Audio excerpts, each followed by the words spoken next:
Singularity. My name is Nikola, and you're watching Singularity FM, the place where we interview the future. If you guys enjoy this podcast, you can help me make it better in a couple of ways. Number one is you can go to iTunes and write a brief review for the show. Or number two is you can simply go to interviewthefuture.com and become a patron. My guest today is Nikolas Badminton. Nick is the chief futurist at futurist.com. He has worked with over 300 organizations in foresight, strategy, and disruption, including NASA, the United Nations, Google, Microsoft, Intel, Rolls-Royce, and many others. Nick is a friend of mine, and in addition to our common interest in the future, we share a few other passions, such as cycling and certain types of music and books. Now, speaking of books, however, Badminton's new book, Facing Our Futures, this fantastic book, Facing Our Futures, is currently a hot new release on Amazon. So I highly recommend you guys go and check it out because during our conversations today, we're going to talk about the present, the future, the big trends in general, but also about many of the lessons and the tools that Nick has for us in his fantastic new book, Facing Our Futures. So, welcome to Singularity FM, Nick. It's a real pleasure to be here. In fact, I'm sort of pinching myself. I've been watching you and the interviews you've been doing over the years, Nick. So this is a real pleasure for me to be here, and it's always good to chat with you. Fantastic. Yeah, last time we were chatting, we were bicycling actually along the lakeshore, which was a lot of fun. Yeah. This time is kind of on the record. So, Nick, Yeah. if you had to introduce yourself in one sentence to our viewers and listeners, for people who may have never heard of you before, who is Nikolas Badminton in one sentence? I'm a recovering management consultant, advertising executive. I'm a person that's lived in data for over 25 years, and I've been working in futures and futures design, futures exploration, and creative intent to really try and work out what's coming next for the last 10 or so years. I can add to that. I'm a biohacker. I've been playing around with lots of different ideas of spec futures for a long time, running events and doing some really cool stuff. And you came to speak at the last Dark Futures event in Toronto as well. So, there's lots of things I like to play with. I know that's longer than a sentence, but sometimes I've got too much to say. Well, I'm going to shorten it up in a sentence and I'm going to use your Sure. own words actually from page Yeah. 15 in your own book because I actually like it and I think it actually captures you well. So you say, today I'm a dreamer, futurist, a foresight practitioner, and a hope engineer. I really like that, a hope engineer. Another term Yeah. I interlace with futurist. So, what is a futurist, Nick?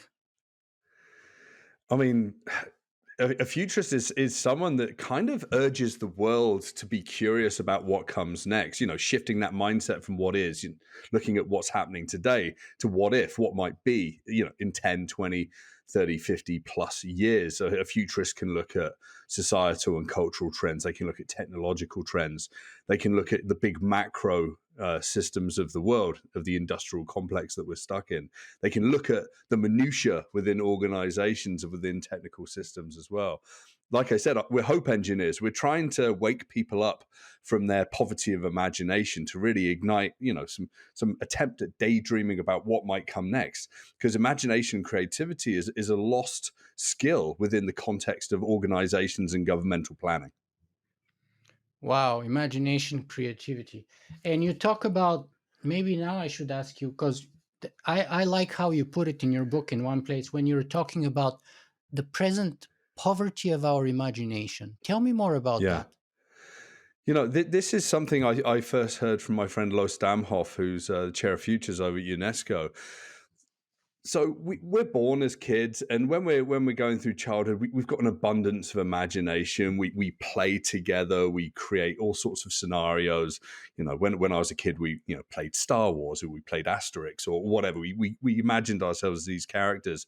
That hill over there wasn't just a hill; it was a fort, or it was something that we had to play on.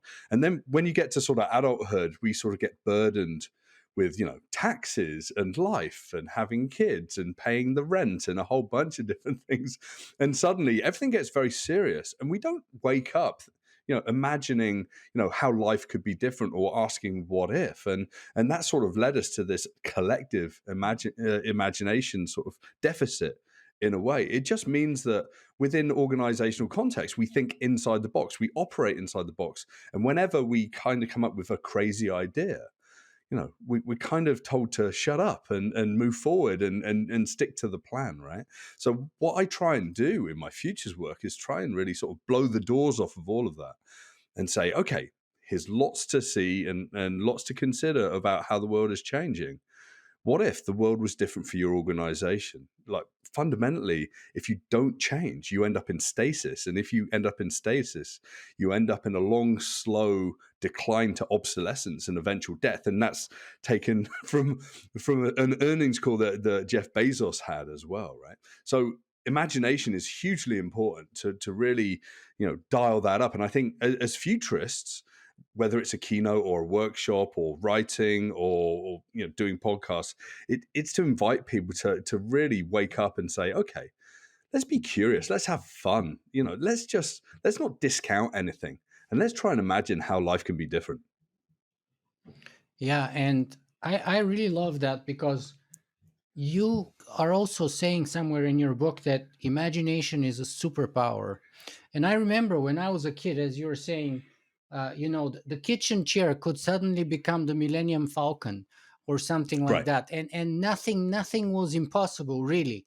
And then you become adult, and one day everything suddenly becomes impossible, and nothing is really possible, only like the harsh reality or something like that.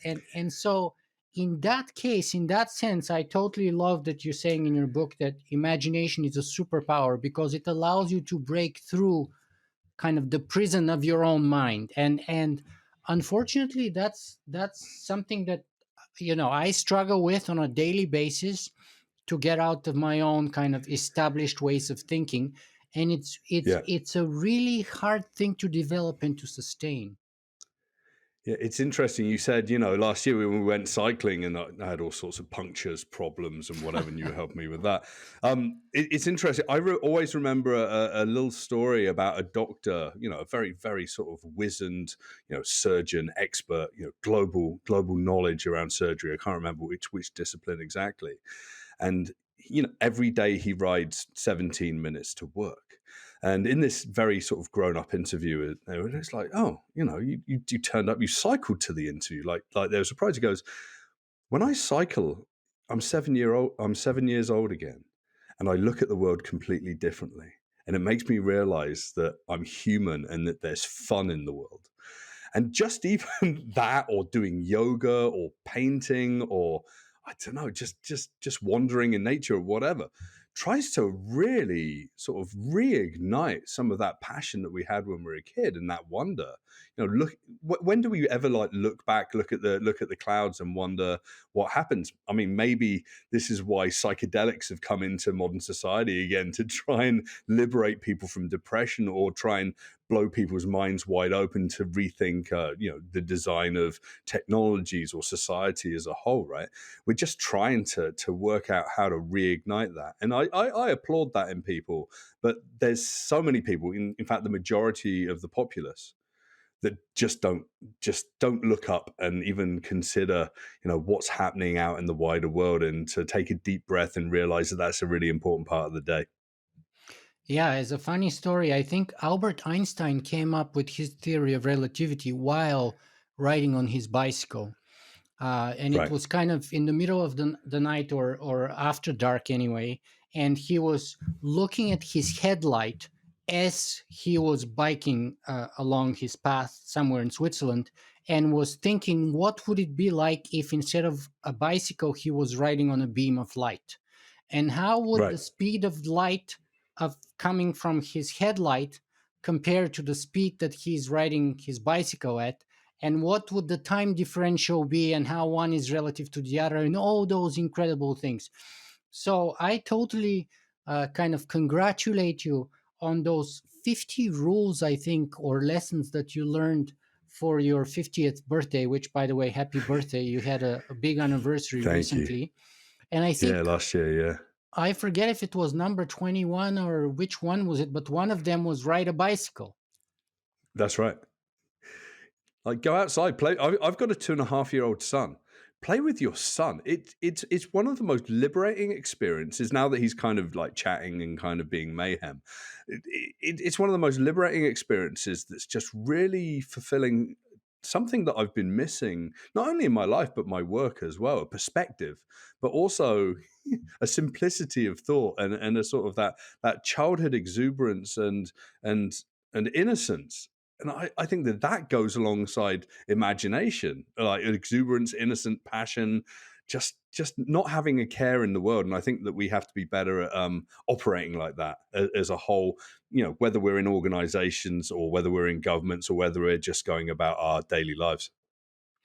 Yeah, I don't know if it was Einstein, but reputedly it was him who said that imagination is more important than intelligence.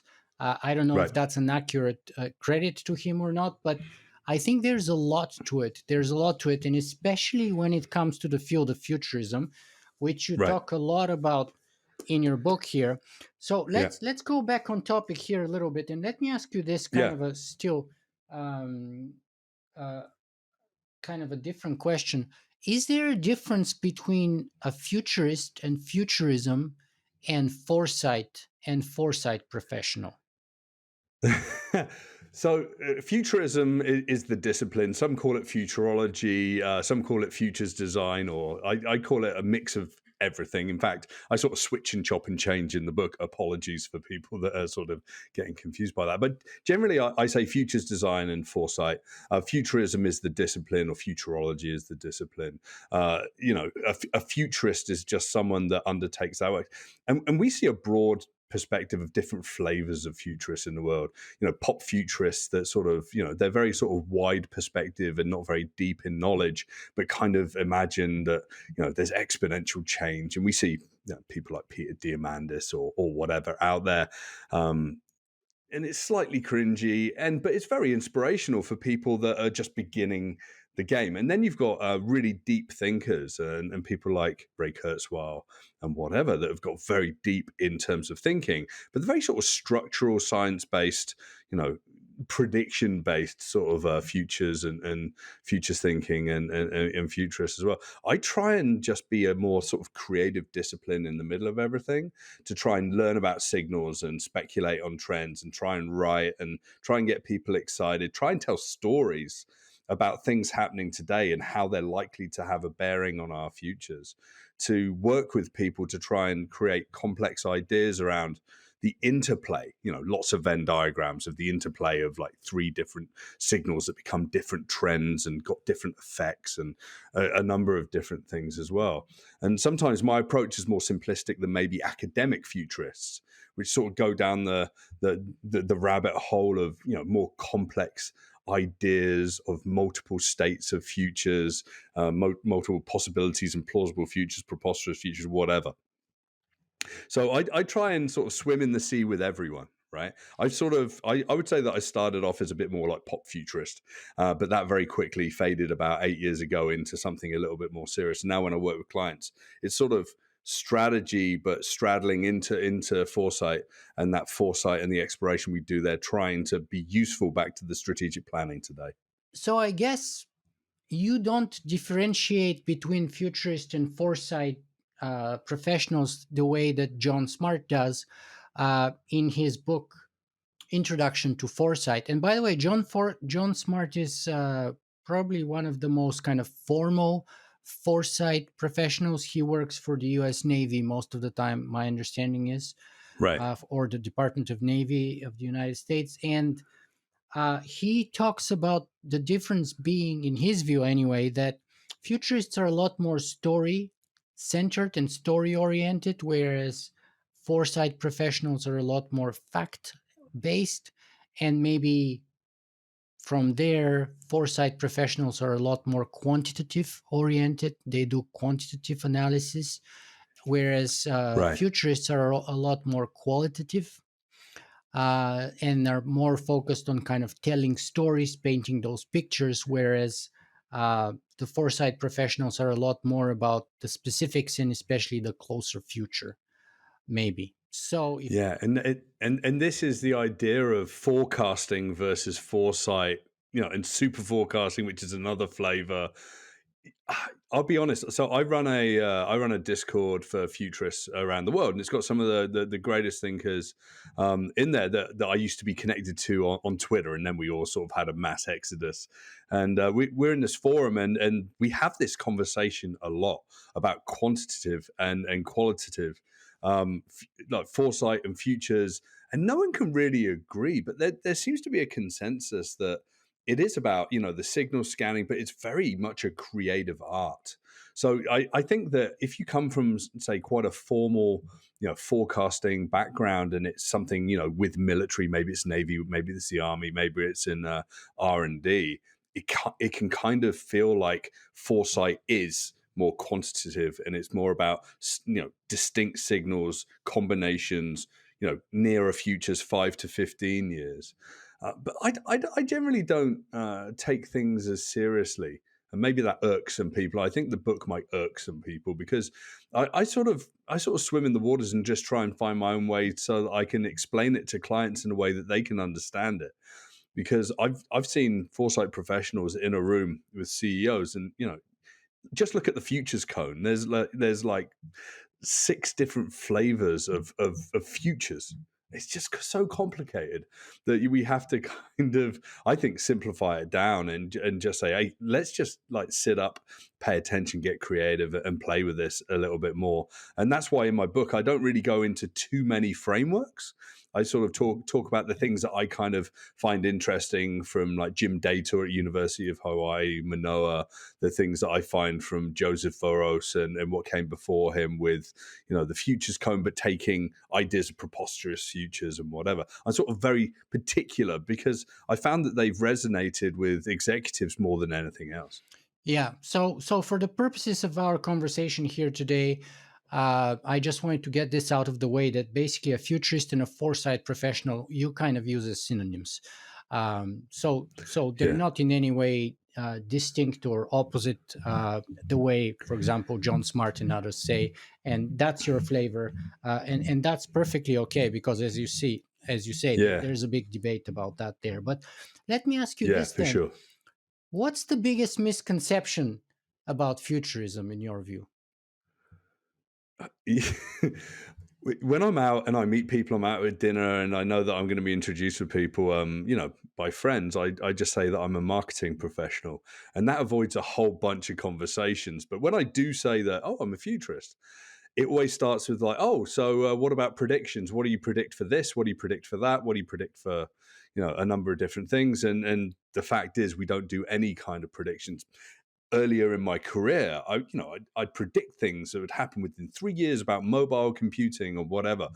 Horribly wrong. And you sort of learn these lessons, and you sort of lick your wounds and pick yourself up, and then realize that futures work is about speculation. And I use the term what if, and I use the term from what is to what if, which I lifted from Rob Hopkins' fantastic book of the same name, which talks about creativity and activism, to really say that, okay, this is about us being curious and stepping up and speculating on what comes next. It also means that when you're at a conference, you're not going to have someone standing up at question time and saying, hey, everything you just said is absolutely incorrect. All your predictions are wrong. Because that's actually a very easy thing to say. If someone says, I don't believe what you just said, you can say, yeah, but what if the world changes? And I also say to people, it's like, just add the word yet to the end of every sentence that you just said. And it's like, oh, well, the full automation of farming is definitely not going to happen yet. It really pacifies the conversation and opens it up. And it was about 3 or 4 years ago that I started to change the way that I spoke about futures, because you'd hit these very hard-nosed people that just didn't believe what was being said, and it was very like prescriptive. This is going to change and that's going to change. Welcome to the future. Goodbye. And it would leave people without a route to have a conversation. Whereas saying, what if, and speculating and sort of creating, fun, imaginative scenarios. Yeah, I have to We're say, just playing with ideas. yeah, I have to say, I like your flavor a lot, where you actually make the distinction between forecasting and futurism, and so Yeah. I guess for you, and I'm more on your side a little bit here with respect to our conversation and the flavor I like personally, anyway, as opposed to John Smart, to say that forecasting, which he would call formally strategic foresight, forecasting Yeah. is a lot more quantitative and specific, and has got attached specific timelines and outcomes and this and that and the Mm, other.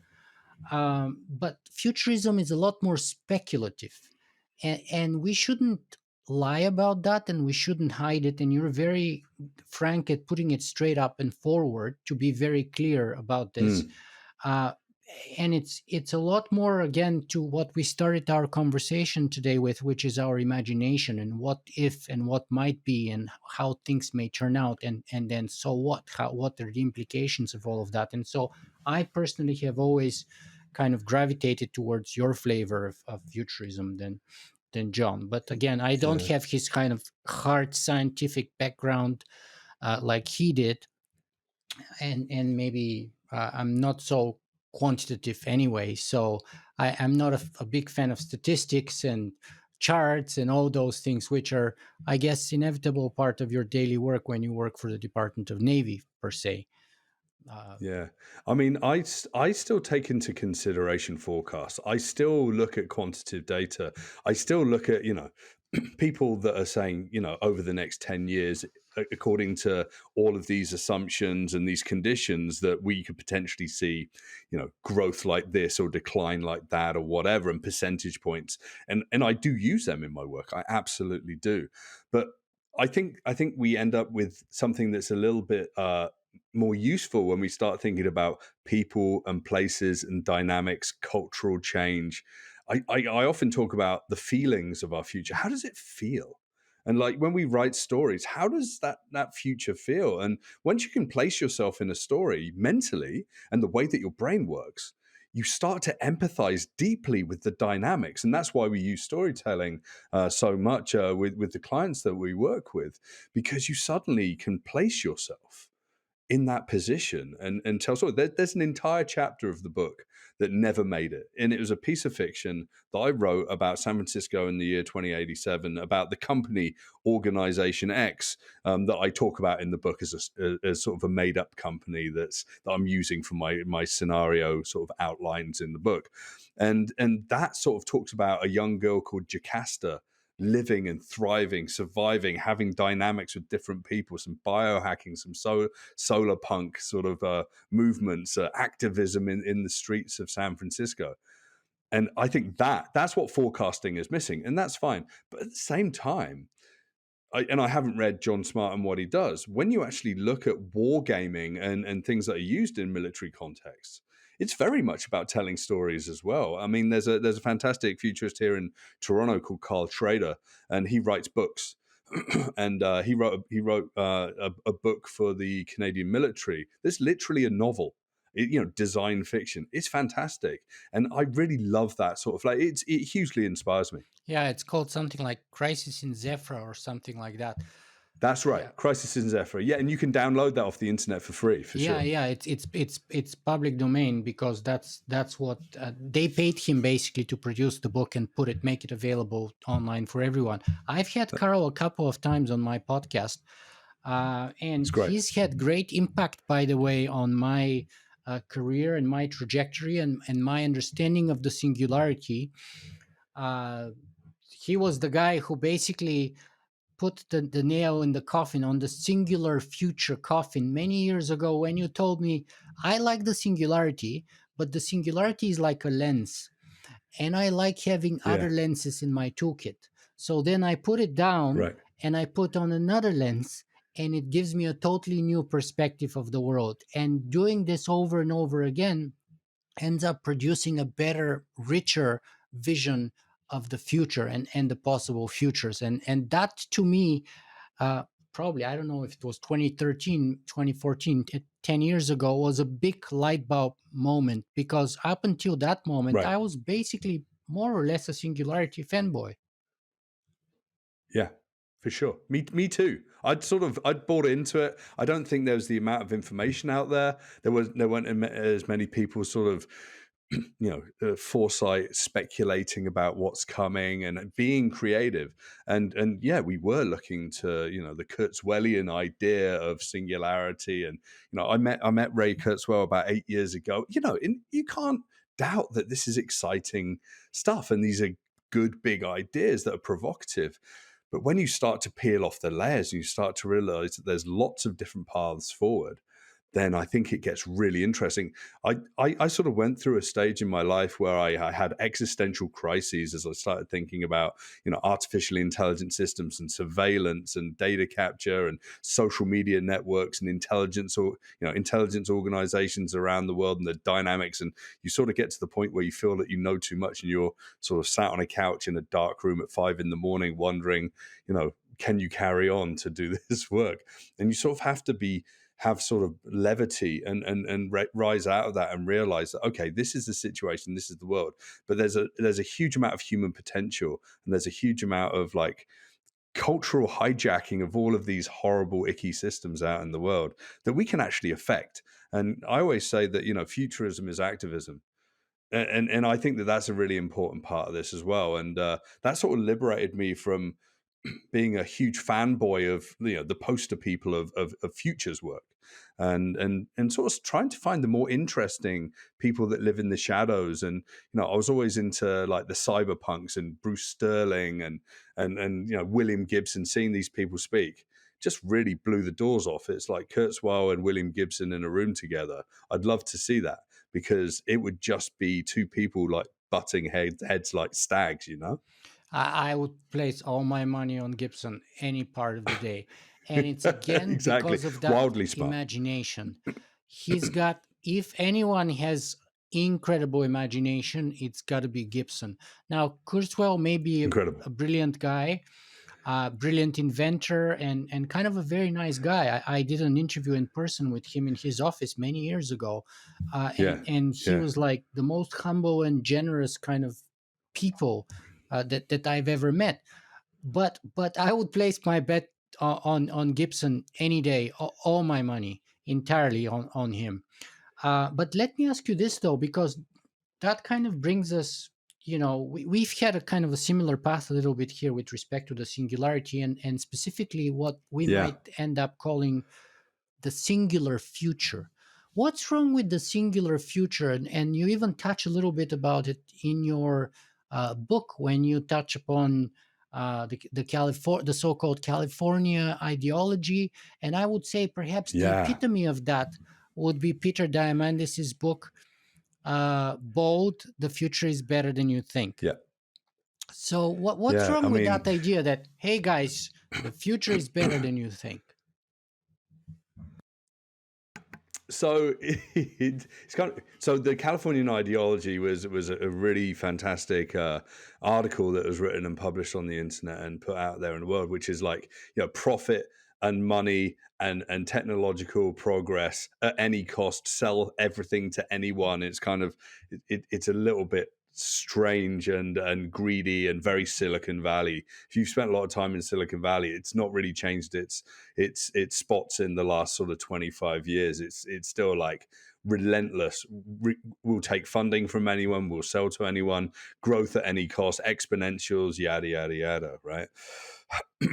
The singular future is something that people like Mark Zuckerberg and you know even Bill Gates, to where way back in the day, and Steve Ballmer, it's like, buy this product, use this, fit into this box, operate in this way in your life, and suddenly I'm like you, you're like me, I'm like my family. Everyone's sort of confined to these, ways of working, and we sort of call that technological colonization in a way.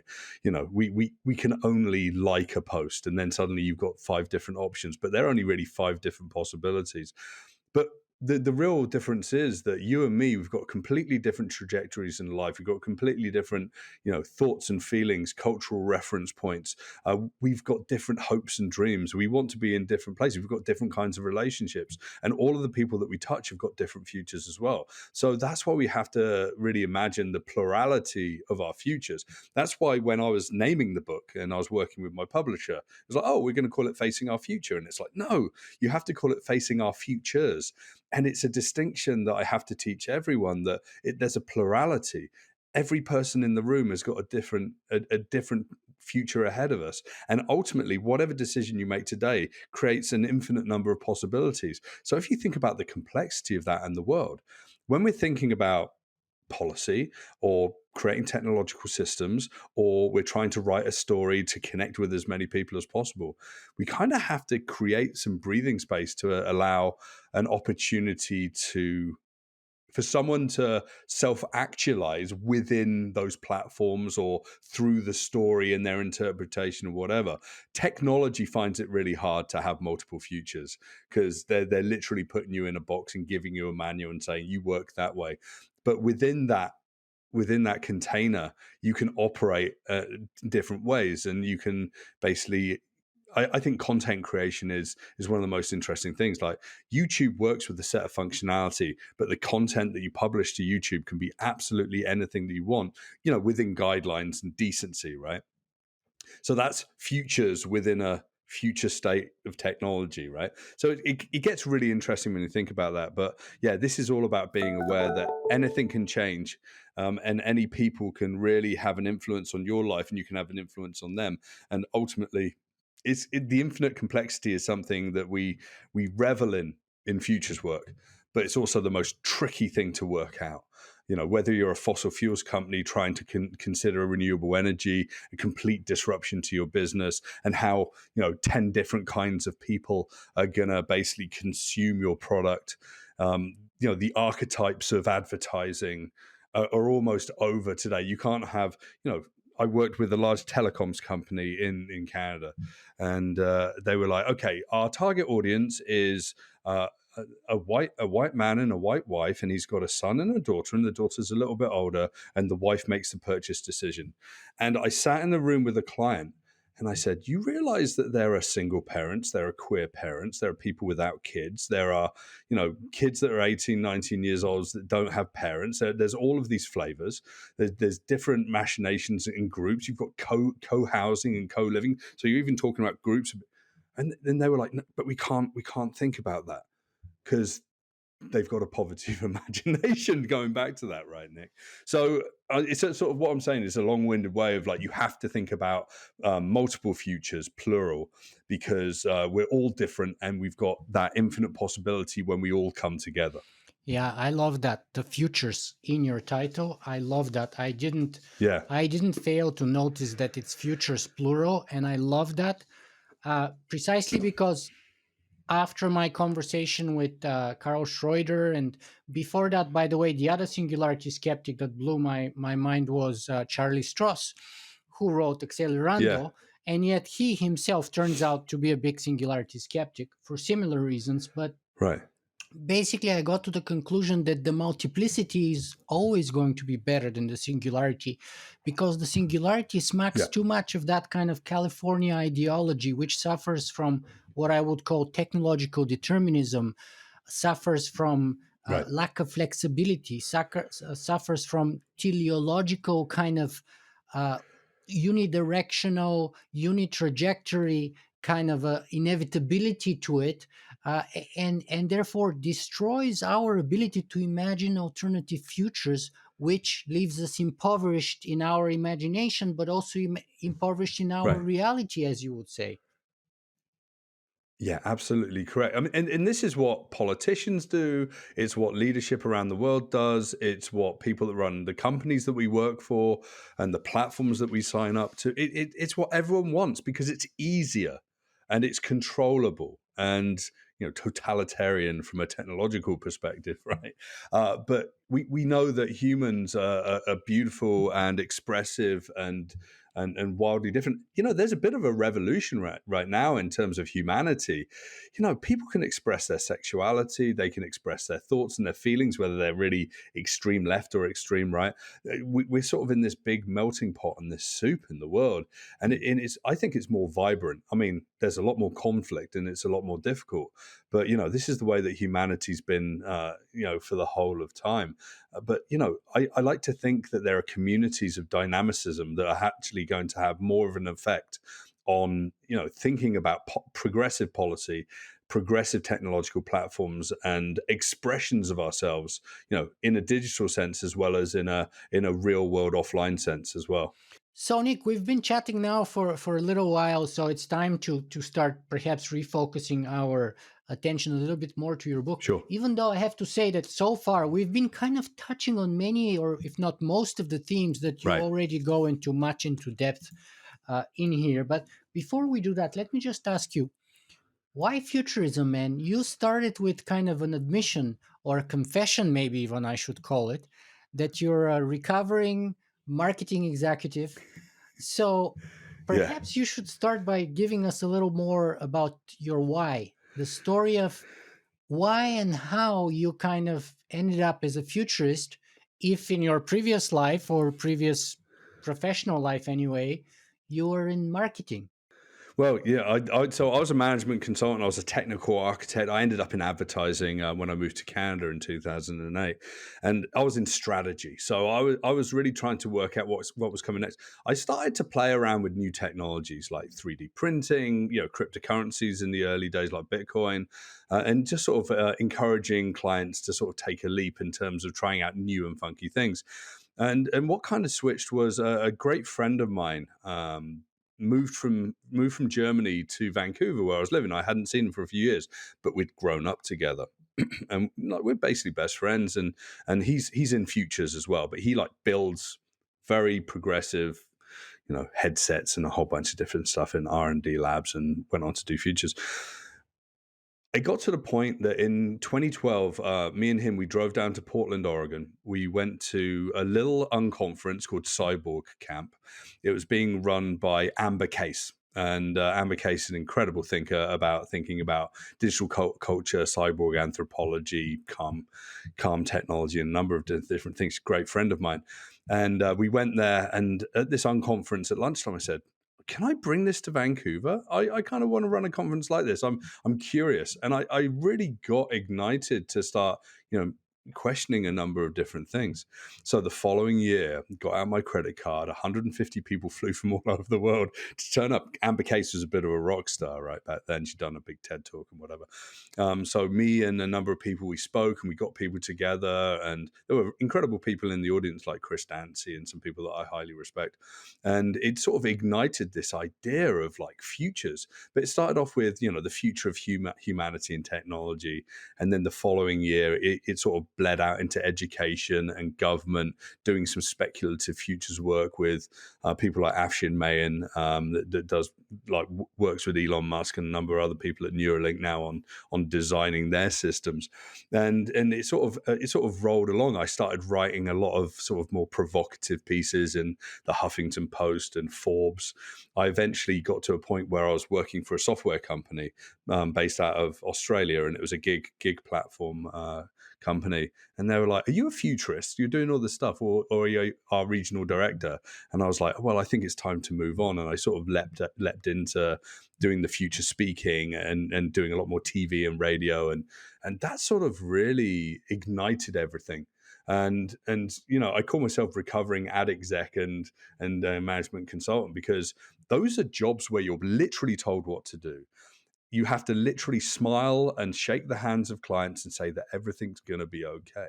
And what I realized was, as I started working with clients, it's okay for things to feel tough and to be challenged and for CEOs to be sat there and for me to say, no, actually, there's a lot of work that we need to do. And there's some things that are going to come to you over the next sort of 30 to 50 years that are going to fundamentally change your business and you're not ready.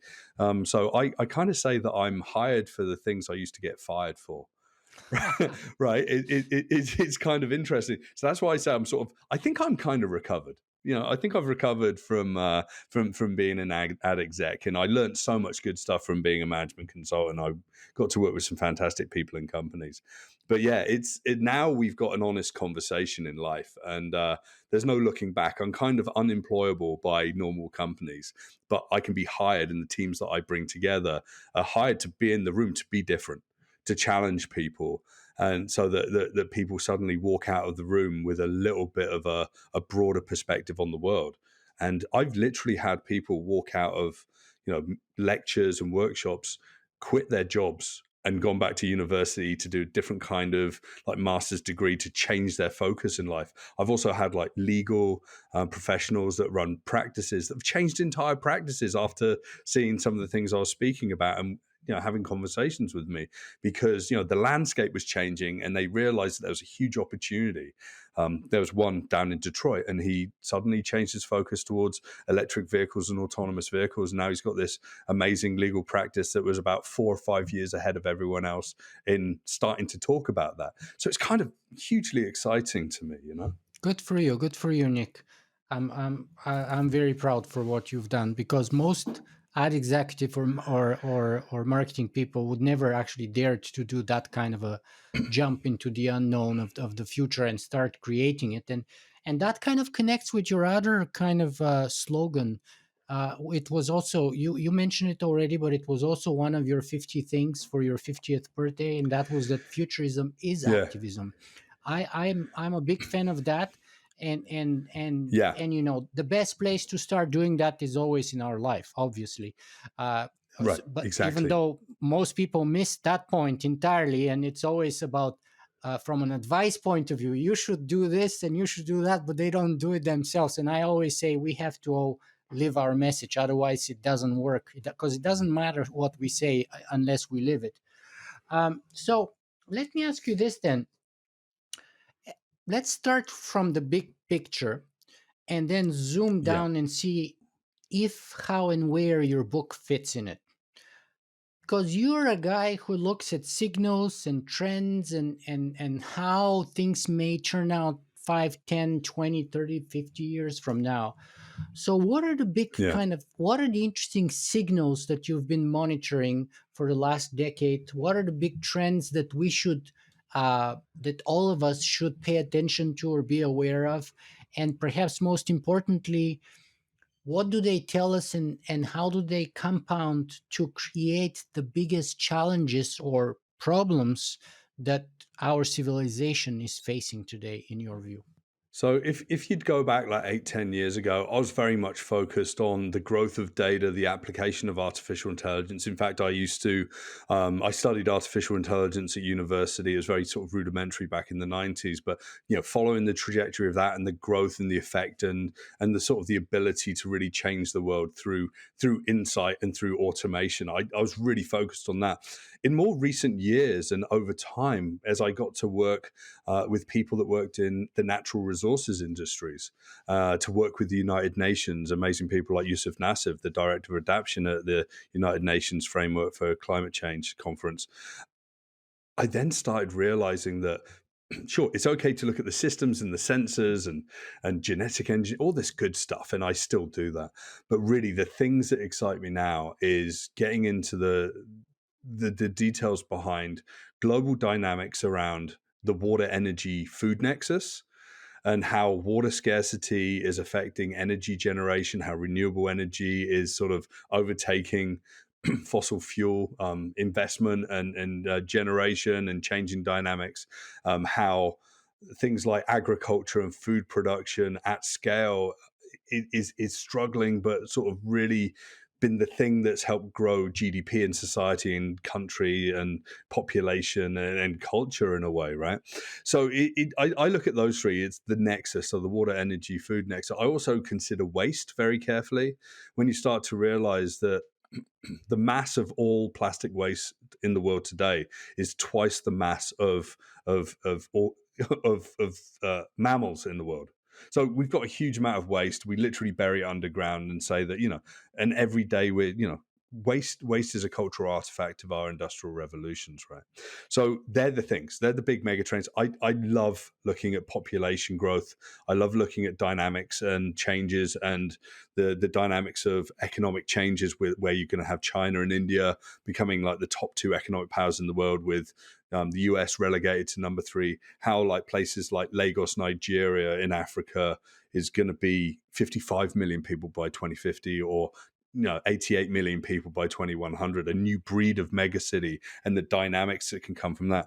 And how do we feed these people? How do we keep them hydrated? How can we keep the lights on in these places? That's the thing. And I'm all in on that. And it's why I focus most of the examples in my book around those elements. And all of the keynotes and presentations and workshops I do, it's all got those as a basis of understanding those dynamics before we get to anything else in the world, because nothing else is going to exist without working out a good, sustainable way for those three to interoperate and for us to be able to thrive in the world.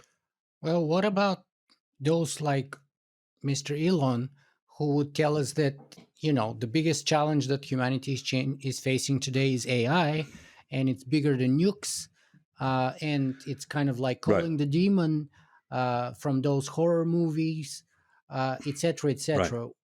Aren't you, and shouldn't you, as a futurist who looks at tech and AI and all of those things, share that concern? Do you agree? Do you disagree? How do you see that? Yeah, for sure. So, so I graduated in 1996. In 1997, I went for a job interview, and the job interview was in defense as a computer programmer. And the interview I went for was to use Lisp, which is a really old artificial intelligence platform. Really, really rudimentary. It's still being used in a lot of different places. Probably still being used in the applications that I was interviewed for, to program the guidance systems for Polaris missiles. Now, I sat there and I was like, okay, this is cool in one way because the application and playing with all this like well-funded stack of technology, but at the same time, I'm not going to help people kill people. So thank you very much. I'm going to walk out into a different world and try something else. So I've understood though those ethical dilemmas and the challenges of things like artificially intelligent systems and the campaign to stop killer robots and no Sharky and all those people behind that over the past few years. I understand that very, very carefully. People like Elon Musk and anyone in Silicon Valley or anyone that's tech centric, obviously they're going to say that something technological is the biggest challenge in the world. And it's like, oh yeah, and now look at my investment portfolio in OpenAI and all these other areas and how we can solve that. And hey, it's that techno savior sort of complex. A buddy of mine, Tom Goodwin, that's quite well known online. He says that the man that sells purple paint is going to want to paint the world purple. So it's like something like Elon Musk saying that AI is the greatest problem. And it's like, and then you look at his investment portfolio and how he actually makes money from solving that problem. It's fine, right? Again, it's a very narrow state of thinking, right? I think about over and above water, energy. I think about mental health, multi-generational trauma, things that are a little bit more difficult to pin down and work out, and things that have got a deeper, more societal challenge to us than worrying if an artificial intelligence system is going to be autonomous enough to, I don't know, take the job away from a taxi driver, or take the job away from someone that's going to press a button to fire off a missile, because those kinds of activities are something that are going to be undertaken, and they're still fueled by a human in the background. They're just not the people pressing the buttons or driving the vehicles. They're just the decision makers that say, go and do that and do as I say, right? There's still the human and the machine in the mix. So by its very nature of Elon Musk saying that AI is our greatest threat, it's actually humans are our greatest threat. So yeah, it's cyclical, and you've got to unpack it a little bit more. So let me ask you this then. You have the world of Elon Musk, which, who actually, I should say, commands much more the public attention than any of us Sure, probably ever will, Sh- uh, sure, due to his platform, due to his followership, etc., for whatever reasons. And so people, the average people, are seeing his predictions and his warnings about AI on the one hand. On the other hand, they're sure. watching the news with the war in Ukraine. And on the Yeah, third hand, me and you, who are kind of professional keynote and, speakers and futurists, are talking about futures. And my question to you, as a newly published, hot commodity on Amazon Books, where does your book fit within that kind of a world for the average person, perhaps? And what yeah. can people gain from getting your book, reading it? How does it fit into this world that we're talking about? So one thing I wanted to do when I sat down to write the book, it came from an idea. It came from a short essay that I did in another book called "The Future Starts Now," which was edited by Theo Priestley and Bronwyn Williams. And it was all about start with dystopia, the idea of thinking about dystopic thinking to fuel decision making because it broadens our perspectives away from like everything's going to be okay. I wanted to write a book that not only explored that idea, but a book that introduced people to what futures thinking is.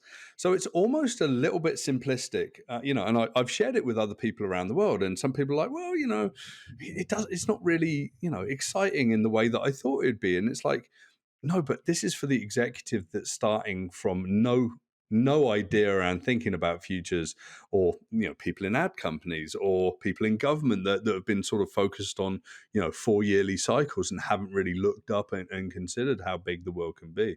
So it's kind of like a primer. It's certainly not like the only futures book that you need to have in your library.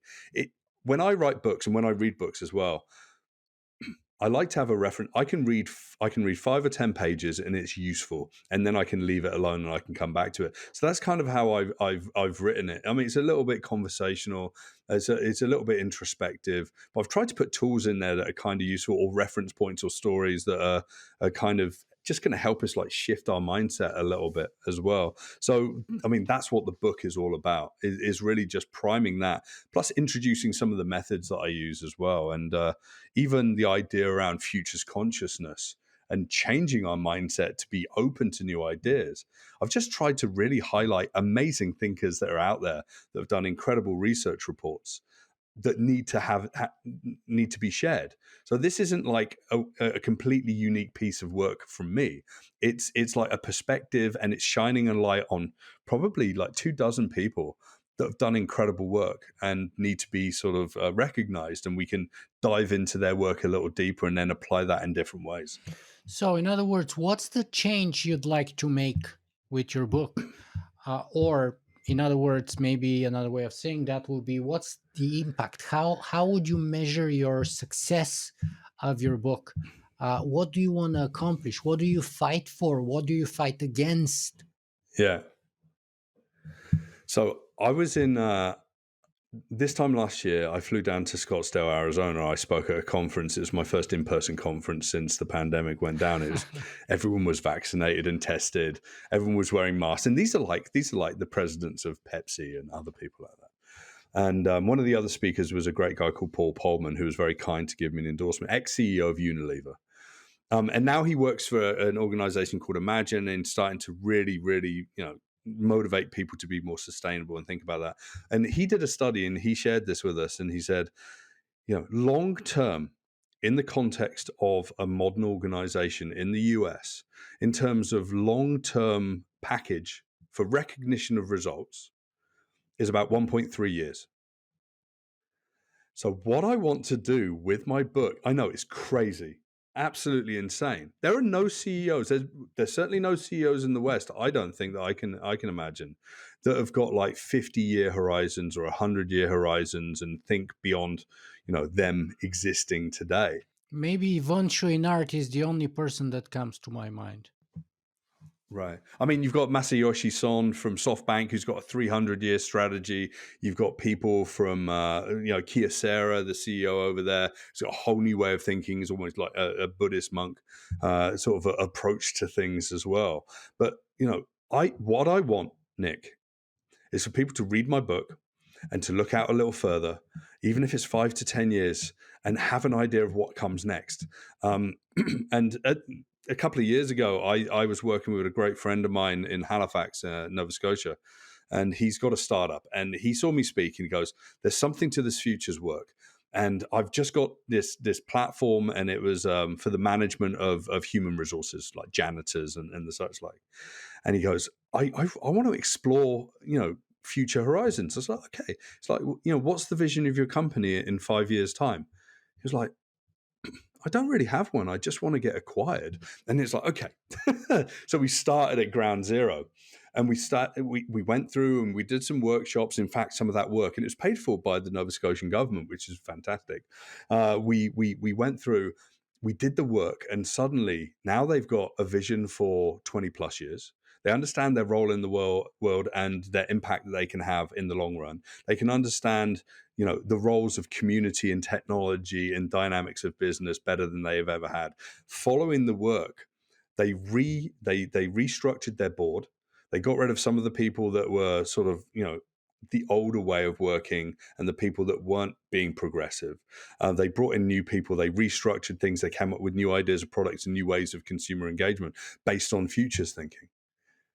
And that company is growing faster than it ever did before. And the perspective of this individual, this the CEO, is so much bigger.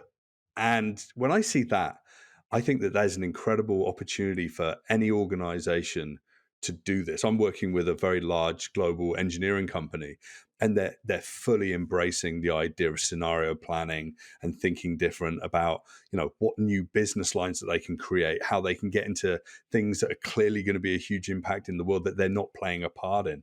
And that's really interesting. There's still a challenge in terms of being rewarded for long term performance, and maybe we don't get rewarded for something that happens in 50 years' time that you sowed the seed of today, and maybe that's okay, right? So, in a way, what you're saying is you have a specific experience, specific evidence that futurism Yeah, can give meaning and purpose to yeah, businesses and organizations, and kind of yeah, motivate them to get themselves to rearrange and reorganize and refocus and restructure themselves together in a new way, and point in a new direction they never even realized was available before. yeah. And start to treat consumers like humans and start to treat employees like humans. I did a keynote a few years ago, and it was an engineering company. They built huge infrastructure, billions of dollars of projects. I was like, when was the last time you actually told some of your executives that you actually truly loved them? And it shook this guy so hard. I sat down with him afterwards and we had a drink. It's like, we don't talk about emotions in our business. We're an engineering company. I'm like, have you thought about maybe there's value in talking about emotions and hope? And honestly, like we've kind of, this is the world that we've created. It's like, perform, deliver, you know, a consumer is an end point to a transaction. And it's different when we start to humanize things, and that's what I think. The idea of hope engineering, or the idea of humanizing the world that we operate in from a business perspective is going to be the game changer for everyone, and that's what people are really waking up to, and that's a huge part of the work that I do. Yeah, I can kind of associate with that from my experience with the Danish Engineering Society, who are one of my favorite repeat clients actually in Copenhagen. Uh, in Denmark, I think basically all engineers are kind of brought under this umbrella of it's kind of like a union for all engineers, and they're paying monthly fees. It's a fantastic organization, and just like most other Mm, Scandinavian things, they're kind of very out of the box, but yet highly engineering oriented. So when I went and started talking about some of those same things that you're talking about, originally they were looking at me a little different, and then we had this whole conversation about AI and how actually it's the people behind the AI, that the buck stops there at the people, not at the AI, because the AI is being created by people. So therefore, it's not about the that's right. artificial part of AI, but about the intelligence part. And so far, at least, the intelligence part is not the artificial part, but it's us, one way or another, directly as the creators or indirectly as the data providers and the bias providers and the goal providers and all of those things. And so I had to fight off, like you do, this kind of attitude that technology is going to save us. And my answer was like, technology never saved anyone. It's people who created the technology who saved us, and they created it for a reason, and they had a motivation, and they had this desire to make a difference, to save people, to help us. And so it all starts with the person. The technology is just the means. And so we had to get over that kind of an engineering bias. Yeah, absolutely. Yeah, and again, engineering is incredible discipline, Sure, and hats off to engineers that sure. are out there. But they're the people that have to work within the constraints of physics and material, understanding materials, like architects as well, understanding how everything can work. Um, you can't be creative and sort of pie in the sky and sort of floating around like some of the futurist work that I do and design a bridge that's going to hold up to basically last for 50 years and not collapse when a truck drives over it, right? So there are roles and there are means and there are ways and whatever, but there's still, I think, it's still really interesting and important to understand the dynamics of who we are as humans within the mix of things as well. Nick, one of the tools, sort of the, if I can say, proprietary tools that you offer in your book, Yeah, is kind of the positive dystopian framework. Can you perhaps yeah. break that down for us and tell us, first of all, is that not an oxymoron, positive dystopian at the same time? And secondly, uh, yeah, how do we use it? What is it? Why is it useful? Yeah, when I was writing the book, I already had a framework that I was using and trying to work out, how we can travel through two different trajectories through a number of different analyses we do with signals and identifying trends, but then trying to work out the positive and dystopian effects. A positive effect is progress and equality and all the good stuff, right? And dystopian effects is like greed and reduce usage or colonized technology coming in to the scheme of things. The positive dystopian framework really just allows us to do some pretty standard futures work. So set out principles, look at the signals and trends, ask what if, do some scenario analysis, maybe tell some stories, and then sort of pass it through filters of organizational change and cultural differences, political systems, environmental challenges, and whatever, and then sort of project what might happen over the next sort of 3 or 4 different horizons, 10, 20, 30, 50 plus years.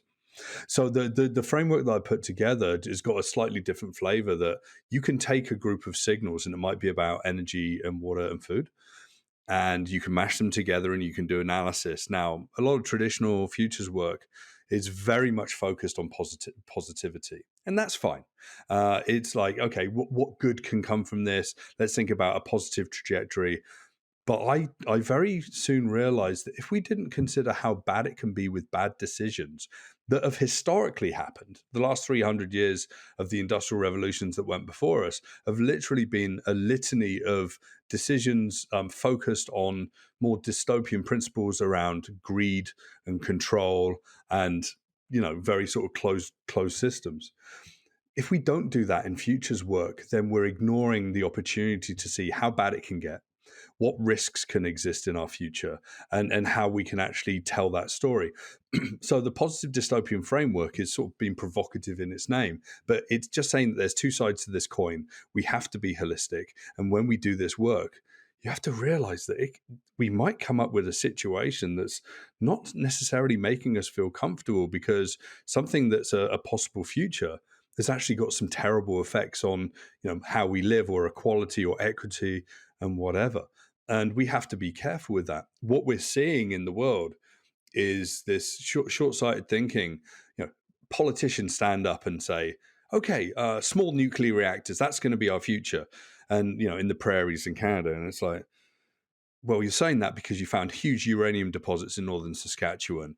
Basically, we've got something like small nuclear reactors, which is based on an old model of pumping gas, refining that, burning it for energy, and then having waste, right? Even though there's a huge debate about nuclear that we probably won't get into here, and so that's a hugely dystopian perspective, because in 30 years' time, you end up with expensive infrastructure that's potentially going to be stranded assets, replaced by things like renewable energy, with nuclear waste more abundant than ever before, and a huge amount of jobs lost because suddenly we bet on the wrong horse. Whereas what we should be doing now is saying, okay, let's look at all of the renewable energy sources, and let's look at fossil fuels, and let's look at nuclear. Let's look at all of them in a larger scenario, and let's put them through this framework and see where we end up. And very quickly, you see the things that are going to be good for humanity divide themselves into sort of the positive trajectories and what they deliver as being good for humanity, and the things that are causing pollution, that are dangerous jobs and very sort of expensive infrastructure to maintain, sort of very much disappear into sort of the dystopian trajectory as well. And just looking across, you can start to see the dynamics of a country, even if you look at enough signals. So that's what I'm trying to do with this. Again, I haven't found something out there that does this exactly.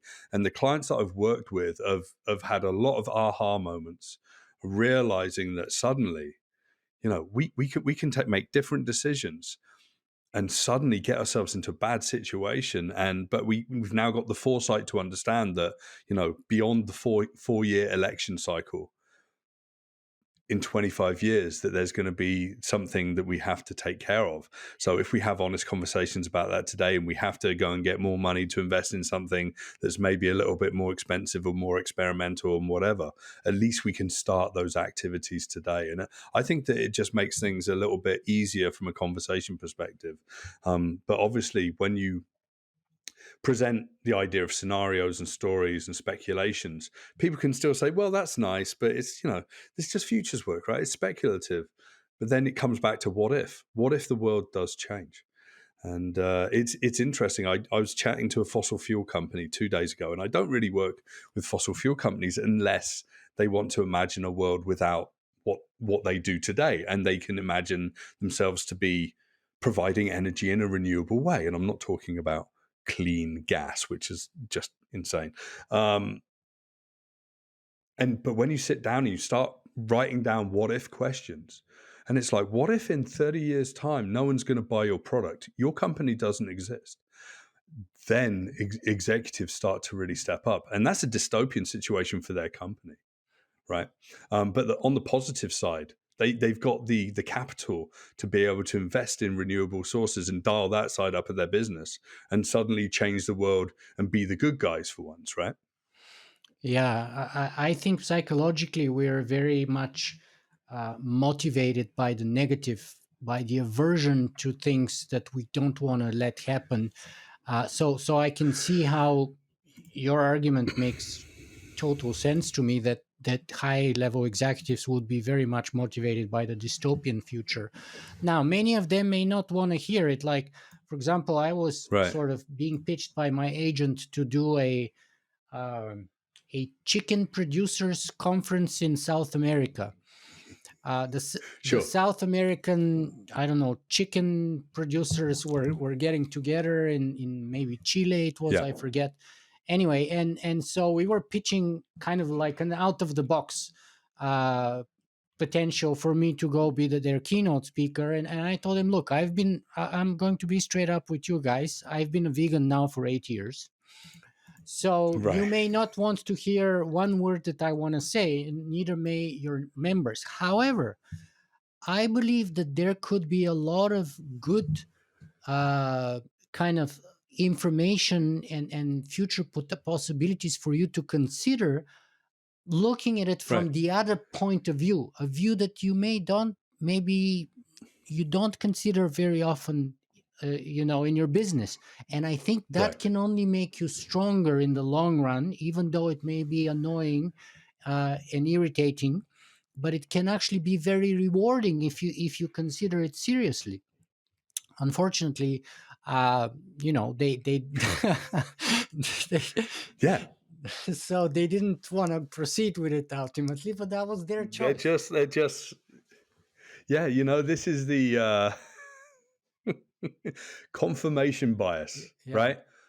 We raise chickens. We're always going to raise chickens. We're going to do it in a way that's safer and cleaner and maybe more sustainable. And maybe that's going to lead to us making some more money down the road. But we're always going to raise chickens. And I was in Savannah, Georgia last week speaking to farmers, and some of them raise chickens and pigs and whatever. And I spoke about plant-based protein, and I spoke about cellular protein grown in bioreactors, and you kind of have to put it in their own terms in a way and say that you're going to be disrupted, but disruption doesn't necessarily mean replacement. Over time it could do, over a long period of time it totally could do. So you might not actually raise pigs, you might actually just have bioreactors where you've got some prize pigs, you take some cells from them, they're nicely retired, and you can basically grow a completely renewable source of pig protein, Petri dish of bacon. pork protein.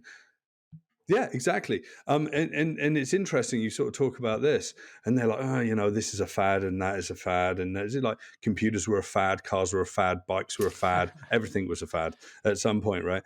But then I said, okay, so the possibility in sort of 2050, they're saying, this is my quantitative stuff coming in, $7.5 billion market of protein, animal protein by 2050.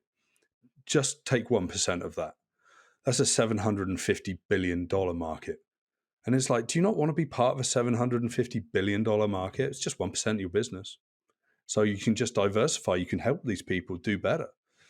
And then it sort of changes the conversation in a way. I've had many conversations like you just had, and people are like, yeah, we're not going to go with you because, suddenly this isn't really going to like, What they thought, because, that's kind of the conversation between what the client wants and what the client needs, because that client right, thought that they want someone to talk to them about automating chicken coops, right? Robotizing right.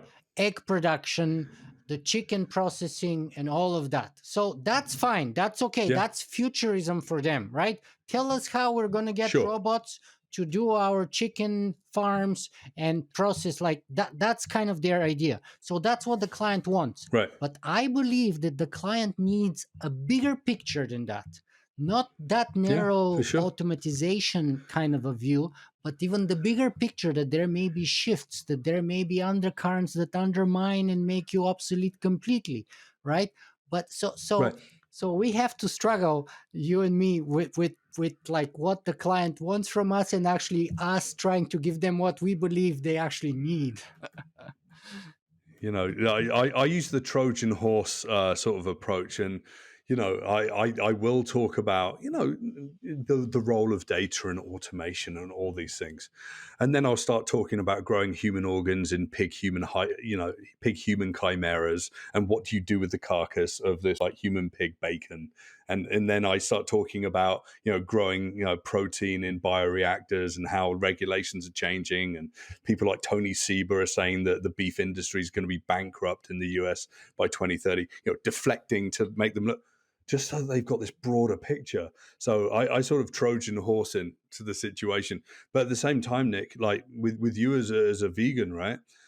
I still won't step into a room with people that don't want to hear something that I'm passionate about. And I'm not, for example, I'm not going to sit in a room to tell the oil industry how to pump more oil or the gas industry to sell more gas. I'm just not. I'm never going to do that. I'm going to talk to them about what comes next and what comes beyond their business. Because I just wrote a letter, wrote an email to a client today, and I was like, "You're not going to be here in 30 years' time." Because the dynamics today are showing us that your business is going to become obsolete. So what are you going to do? We want to work with you, but are you ready to work with us, right?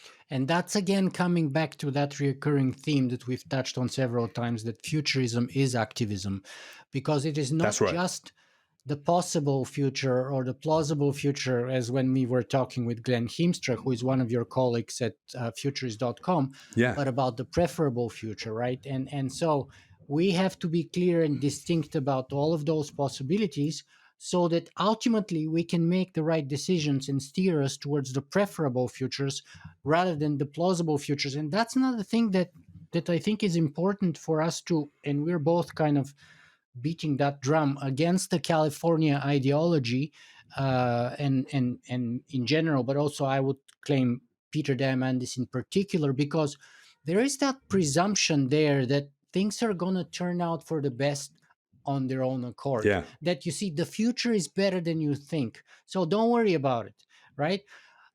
Yeah. I would say no. The future, first of all, there is no such thing as the future. Second of all, it's not better or worse, but it is whatever we make it by Right. doing something about it. And therefore, activism is crucial one way or another.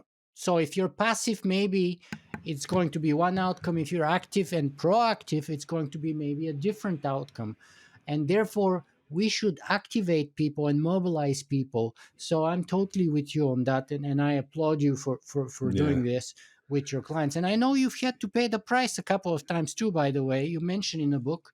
Yeah, yeah, it's like the doors are shut. The doors are shut. You're not invited anymore. People stand up. I think I shared the story about there's a time I was in Alberta and I spoke to 800 farmers, massive conference. I love speaking to people in the agricultural world. It's really fantastic. And I did this keynote, it was talking about climate change and warming, and talking about more extreme weather conditions and talking about automation, whole bunch of different things. Fundamentally, things that are going to change their industry. I never talk about weather with a farmer. I just don't do that anymore. But I do talk about climate, and it's an easier conversation today because we're seeing things change so drastically, and we're seeing failures to hit targets like on a yearly basis now.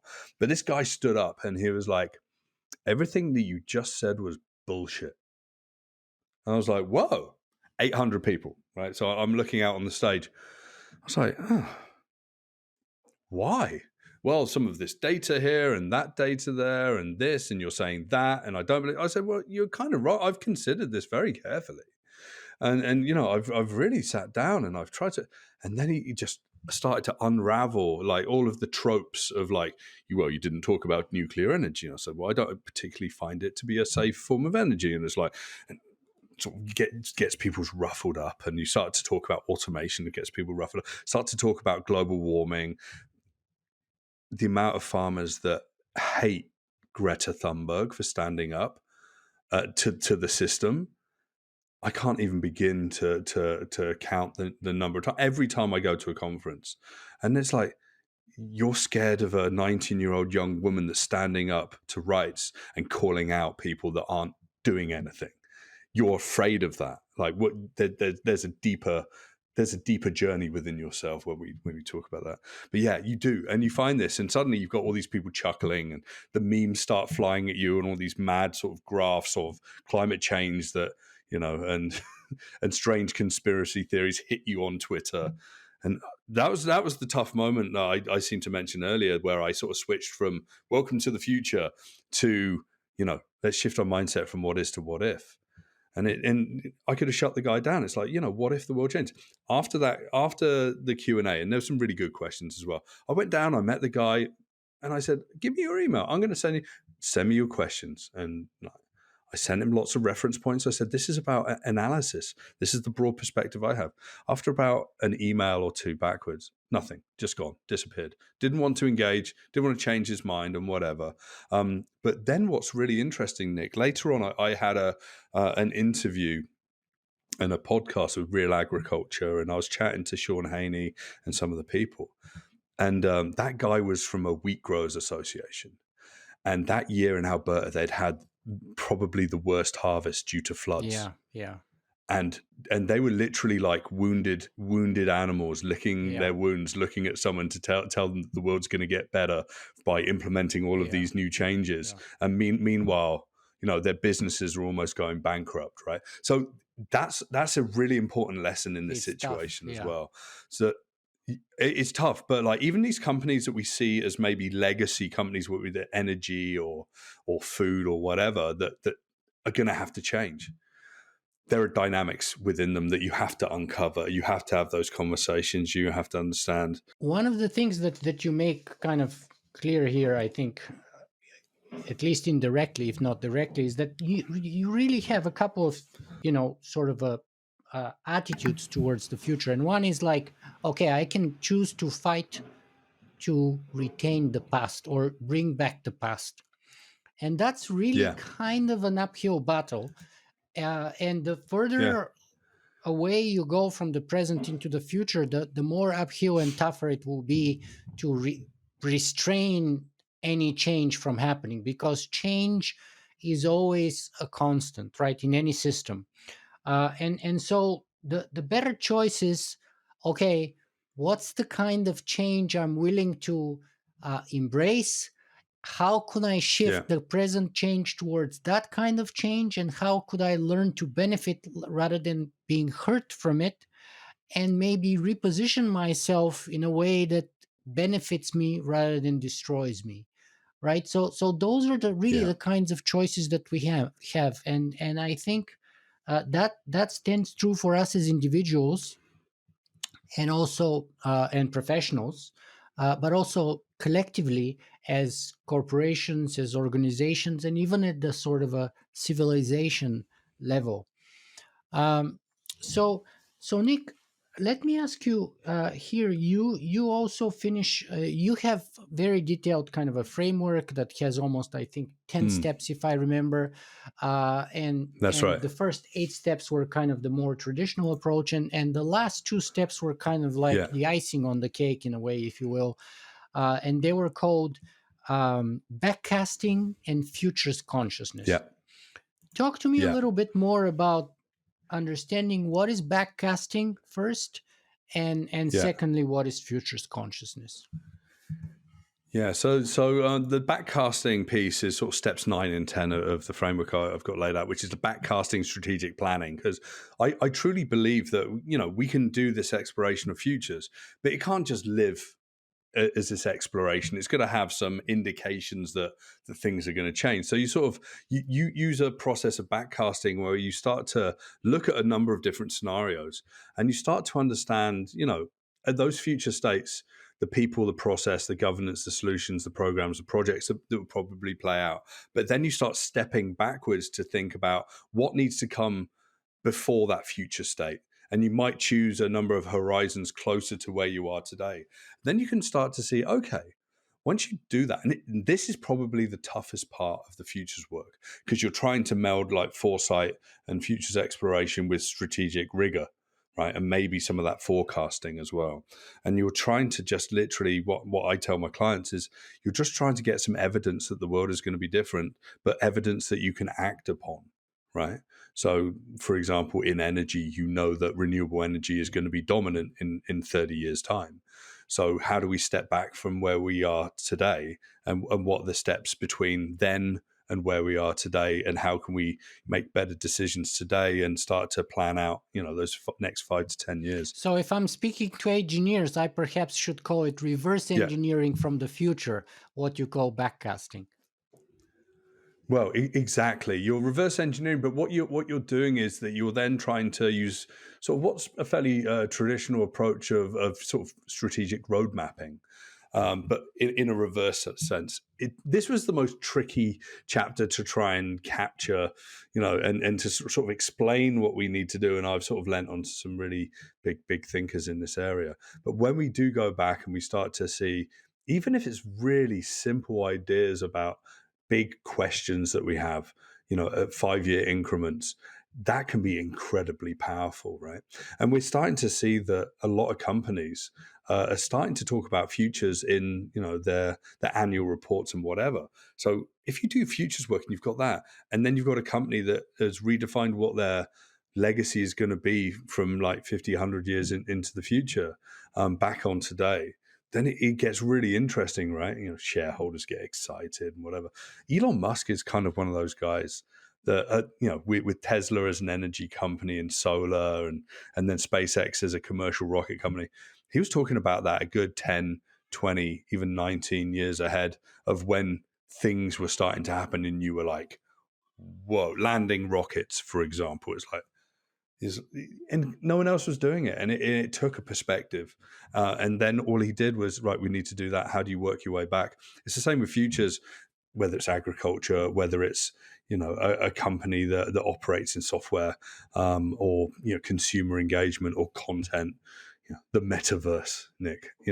It's like these interesting things. It's like, where do we go back? In fact, Mark Zuckerberg and the whole meta rebrand and metaverse idea is that he's done futures work to say speculatively we're going to be living in this online offline world, and all the videos are fancy. It's great speculative fiction, but all the shareholders are sort of balking at the idea that he's saying, you know what, it's going to be 10, 15 years of hard work and nonstop investment to even get close to that idea. And everyone's like getting all scared because suddenly they're not going to get a return on their investment in the next 1.3 years, right?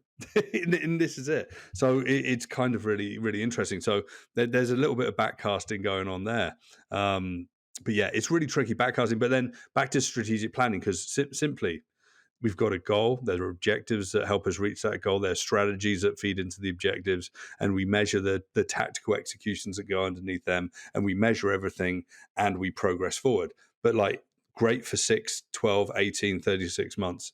We can't do that with futures work. But what we can do is say, the next 36 months, we're going to achieve X, Y, and Z with an eye on 20 years' time, this bigger idea about what we're going to achieve, and knowing that in 10 years' time we need to maybe hit these bigger goals that have sort of help us rethink how we establish our infrastructure, or our strategic planning, or the way that we message around what our business does, right? So yeah, it gets really esoteric. It was a really tough part of the book to write, but that's what I try and work with clients, and it's probably the longest part of the process. Like, when you sit down, I worked with a city in North America just before Christmas. It's like, well, what do we do now? It's like, well, we take this and we use them as reference points. It's like, okay, it's like the futures work doesn't stop. We haven't finished the futures work. In fact, looking at, say, pedestrianized streets and automated vehicles, we've explored it, but our research hasn't stopped. So we need to start considering policies and effects, and we need to continue that work as well. So it's really important to continue the futures work, continue strategic planning, but the backcasting is that thread between them that suddenly provides some useful reference points coming back. All right, Nick. So that was backcasting, but what about Yeah. futures consciousness? That's, I think, the last chapter of your book. So why is that? What is it, and why is that important? So when we start, I mean, it's simple to say shifting a mindset to wonder what if and to be curious. But I think that when you're starting to think about building a capability in a business, you have to have people thinking the right way. You have to have people very aware of a situation. And I looked to some researchers that came up with a fairly extensive list of what makes someone that is conscious about our futures, right?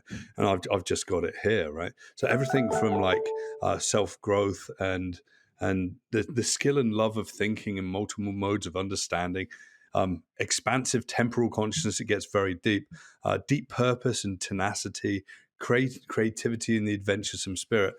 It's kind of, again, it gets quite spiritual in a way, Nick, to come back to ignite our imaginations, to be conscious and to be, have purpose in what we do on a daily basis, but also have a level of self-awareness, self-control and responsibility, not only to yourself, but to your community, to your company, and to the people that you serve as well.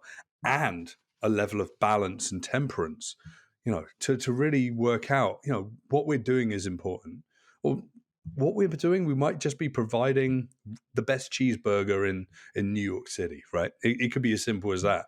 But to have a company that's got a level of consciousness around it and a slightly bigger picture of what comes next is as important as just undertaking special futures projects or whatever.